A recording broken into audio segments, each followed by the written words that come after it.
Speak to you about what other mitigating factors could be done. What else could be done to make sure pupils are back in school? I mean, we've had 33 million school days lost to pupils. Just before Christmas, 230,000 pupils weren't in the classroom. I know you want them back in school. What else do you think we could do to make sure they are there?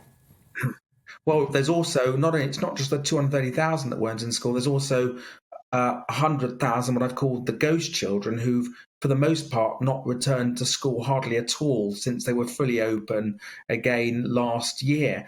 And what I've suggested to the government is that they, with their database of schools around the country, is they set up task forces to help those schools that are having problems. So, for example, if a school has an issue with teachers and support staff at home because of COVID, the government would support them with the local authorities, the public health authorities, not just with providing equipment to the schools, but also supporting them with supply teachers and support staff. I think that would make a difference, and also working with these schools perhaps to merge classrooms with schools nearby where that's possible.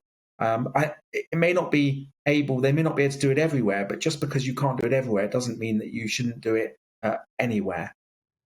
And you will understand better than most, Robert, the damage that has happened to our young generation, pupils who haven't had the education they would have expected over the last 2 years nearly. And the Ofsted report was absolutely damning about how children had suffered in that period. So I think this push from you, from me, from other MPs to say it is crucial now children are in school.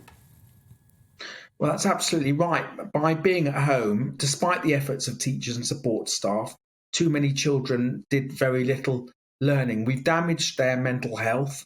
Mental health referrals amongst young children has gone up by 60%. During the lockdown, eating disorders amongst young girls went up by 400%. So we've damaged their mental health.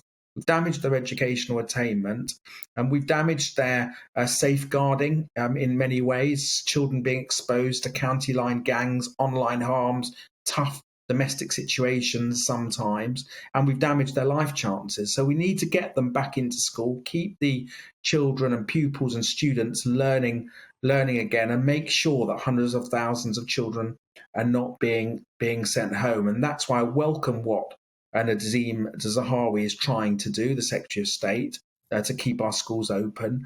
But we need a proactive policy where the government literally help individual schools where there are problems.